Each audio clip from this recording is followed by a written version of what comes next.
أعوذ بالله من الشيطان الرجيم بسم الله الرحمن الرحيم الحمد لله الذي خلق السماوات والأرض وجعل الظلمات والنور ثم الذين كفروا بربهم يعدلون وصلی اللہ علی النبی الکریم۔ سورۃ الانعام، اس سورت کا تعارف یہ ہے کہ اس سورت کی شروع میں ہی اللہ کریم اپنی صفات کا خوبصورت تذکرہ کرتے ہیں، تو یہ سورت اللہ تعالیٰ کی صفات کو اس قدر بیان کرے گی اور اس انداز میں بیان کرے گی کہ جو مخالفین اور کفار مشرکین مکہ یا کوئی بھی جو اللہ کے دین پر، اسلام پر، اللہ تعالیٰ کی ذات پر اعتراض کرتا ہوگا، اللہ کی الوہیت پر، اللہ کی وحدانیت پر، اس انداز میں صفات کا بیان ہوگا کہ ان ساروں کو جواب مل جائے گا۔ تو یہ سورہ الانعام، اس کے شروع میں ہی اللہ تعالیٰ نے کافروں کے بارے میں فرمایا کہ دیکھو صفات اپنے اللہ کی اور پھر کافروں کا اللہ کریم سے ہٹ جانا یہ بھی دیکھو۔ ثم الذین کفروا بربہم یعدلون، تو اب اس کی ایک عربی تعبیر خوبصورت یہ بنے گی جو ساری صورت کو جمع کر دے کہ نور صفات الالہ وظلمات اہواء الکفار۔ نور صفات الالہ یعنی اللہ تعالیٰ کی صفتوں کا نور یہ بیان ہوگا، اور ظلمات و اہل الکفار، نور کے مقابلے میں اندھیرے ہوتے ہیں، تو یہ کافروں کی غلط خواہشات کے اندھیرے ان کا رد ہوگا۔ نور صفات الالہ و ظلمات و اہواء الکفار، ایک چیز کا رد اور ایک چیز کا اثبات ہوگا، اور اس انداز میں اثبات ہوگا کہ جب اللہ کی کسی بھی صفت مبارک کا نور پھیلے گا تو دوسری طرف کفار کے کسی نہ کسی باطل خواہش اور اس کے باطل نظریے کا رد ہو رہا ہوگا۔ گویا یہ صفات اللہ تعالیٰ، یہ صفات جو اللہ تعالیٰ کی بیان ہوئی ہے، یہ اس صورت کے اندر براہین بن کر آئیں گی کسی کا رد کرنے کے لیے۔ ویسے بھی صفات کا بیان ہوتا ہے، لیکن یہ صفات کا انداز مقابلے والا ہوگا کہ دیکھ رہے ہو، رد کفار کے رد والا ہوگا کہ اللہ کی صفتوں کی خوبصورتی دیکھو اور کافروں کا آگے سے بگڑ نہ دیکھو۔ الحمدللہ الذی خلق السماوات والارض وجعل الظلمات والنور، اللہ کی ہی الہ بننے والی تعریفیں ہیں۔ الذی خلق السماوات، دیکھتے نہیں ہو اللہ نے آسمانوں کو بنایا۔ آسمان یہ بلندیوں کو کہتے ہیں، سما بلندی کو۔ اب آسمان پر کتنی بلندیاں ہیں، یہ جو سامنے ہمیں نظر آ رہا ہے،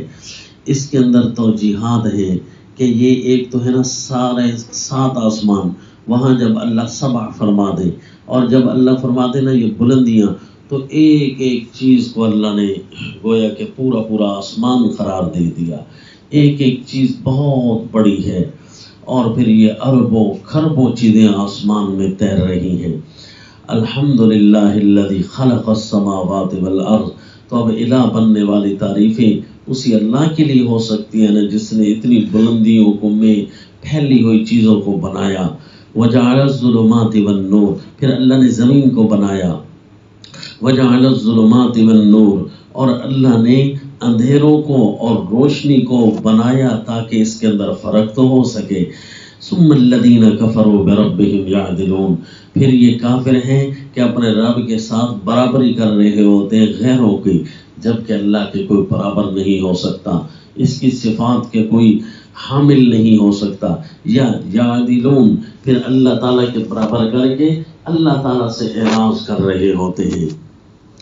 کہ ان کے پاس نور موجود ہے، اس نور سے دنیا کی ظلمات توڑو نا۔ تمہیں دکھا دیا گیا ہے، سمجھا دیا گیا ہے، یہ تو اللہ تمہارے لیے روشنی نہ بناتا۔ تو یہ ہے نور و صفات الالہ و ظلمات و احواء الکفار، یہ اس کا دعویٰ گویا کہ ہوا اور اس کے مضمون کا عنوان ہوا کہ اللہ تعالیٰ کی صفات کی روشنی اس صورت میں نظر آئے گی، اور اسی صورت میں اسی روشنی کے ذریعے کافروں کی خواہشوں کی جو ظلمات ہیں، اندھیرے ہیں، وہ چھٹ جائیں گے، ختم ہو جائیں گے، جو اللہ کی اس روشنی کے براہین کو استعمال کرے گا۔ اسی صورت کے آخر میں بھی اللہ کریم فرماتے ہیں اواخر میں قل فللہ الحجۃ البالغہ، ساری صورت پڑھ لی، اللہ ہی کے لیے ہے پختہ دلیل، جس کے سامنے کوئی چڑھ نہ سکے، جس کے سامنے کوئی بول نہ سکے، اور یہ اپنی انتہاؤں کو پہنچی ہوئی ہے سچائی میں، اور اپنی انتہاؤں کو پہنچی ہوئی ہیں اللہ کی دلیلیں کسی کے رد کرنے میں۔ تو اب اس صورت کے بارے میں کوئی پوچھے کہ اس صورت میں کیا بیان ہوگا، تو آپ کو دو لفظوں میں بتائیں، الحجج الالہیہ، کہ اللہ تعالیٰ کی طرف بلانے والے دلائل، جس کے اندر ہر کافر کا رد ہے۔ کوئی یہ نہ کہہ سکے گا کہ میں نے ایک ایسی دلیل پیش کی کہ اللہ نے اس کا کوئی جواب نہیں دیا، نعوذ باللہ، یا میں نے اسلام پر اللہ تعالیٰ کی وحدانیت پر ایسا رد کیا ہے کہ اس کا کوئی توڑ نہیں ہے۔ نہیں، یہ صورت پڑھو، الحجج الالہیہ البالغہ، اللہ تعالیٰ کے ایسے براہین اور دلائل اس کے اندر موجود ہیں کہ ہر دشمن وحدانیت، ہر دشمن توحید یہاں خاموش ہو سکتا ہے اگر اس انداز سے صورت کو پڑھا جائے۔ اسی لیے تو بہت ساری روایتیں اس پر آتی ہیں، محدثین نے کلام بھی کیا ہے، مفسر ابن کثیر رحمہ اللہ، مفسر سیوطی رحمہ اللہ، انہوں نے بہت ساری اس صورت کے ساتھ جو ہے روایتیں ایسی بیان کی ہیں۔ بعض محدثین نے اگر جو اس پر کلام کیا، جس طرح امام آلوسی رحمہ اللہ نے،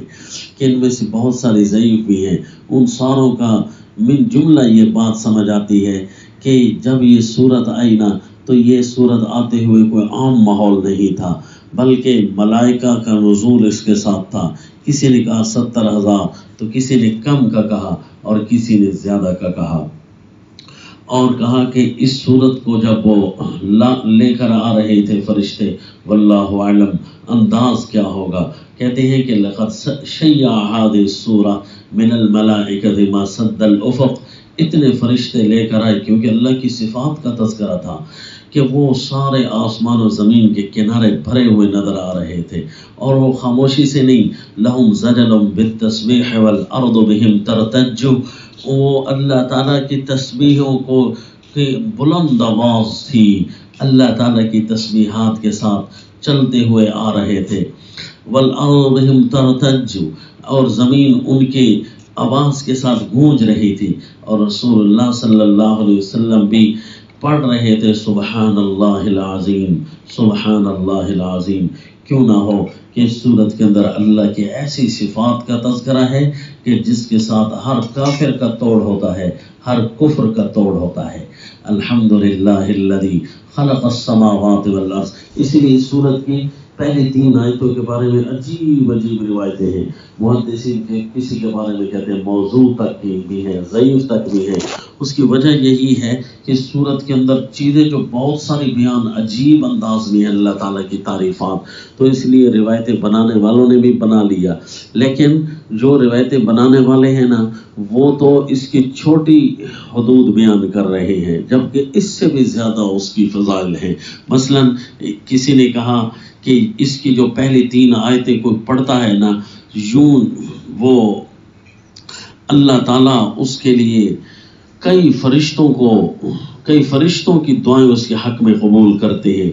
جو کہ اس کے لیے دعائیں کرتا رہتا ہے، اس کے لیے استغفار کرتا رہتا ہے۔ اس کی وجہ یہ ہے کہ یہ صورت جو ہے، اس کو صرف پڑھنا ہی مقصود نہیں، بلکہ پڑھ کر جب اس کو کوئی دنیا کے سامنے رکھ رہا ہوتا ہے نا کہ اللہ کی صفات یوں ہیں، باقی سب جھوٹ ہے، تو پھر کیوں نہ ہو کئی فرشتے ان کو بھی استغفار کرنے سے پہلے اللہ تعالیٰ اس کو معاف کر دیں گے۔ تو اس لیے روایتیں بنانے والوں نے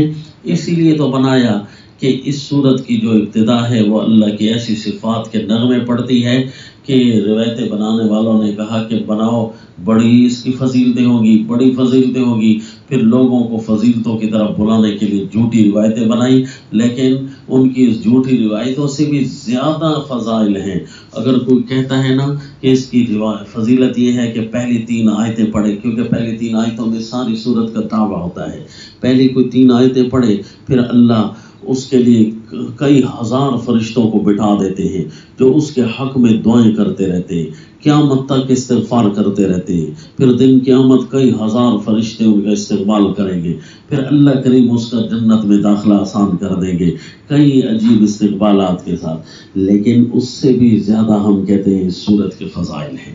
کیونکہ اللہ کی صفات کوئی عام تو نہیں، آسمان و زمین اس کے اندر گھوم جائے۔ الحمدللہ الذی خلق السماوات والارض وجعل الظلمات والنور، تو پورے قرآن میں ایک عجیب یہ صورت آئی ہے، یہ ہر کفر کو توڑتے ہوئے اللہ کی صفات کو بیان کرے گی، الحجج الالہیہ۔ اور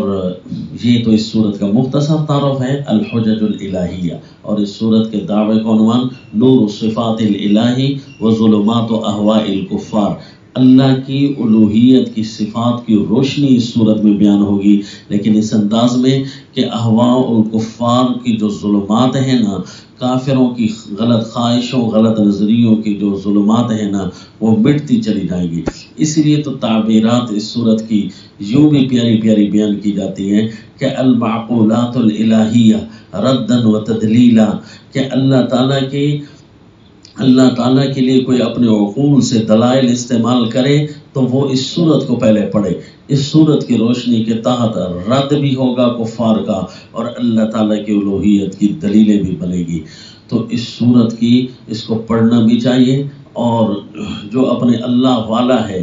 وہ تو کم از کم اپنی اس صورت کو زبانی یاد کرے اور اللہ کی صفات کے نغمے وہ پڑھتا رہے۔ بڑی خوبصورت باتیں اس صورت نے بیان کی ہیں، ہر کافر کا کفر ٹوٹ جائے گا۔ الحجج الالہیہ، سورۃ الفاتحہ الالوہیۃ للہ، یعنی الالوہیۃ الالہیہ، سورۃ البقرہ الاحکام الالہیہ، سورہ آل عمران القضاء الالہیہ، سورہ النساء القوانین الالہیہ، سورۃ المائدہ یہ العقود الالہیہ، سورۃ الانعام الحجج الالہیہ، وما علینا الا البلاغ۔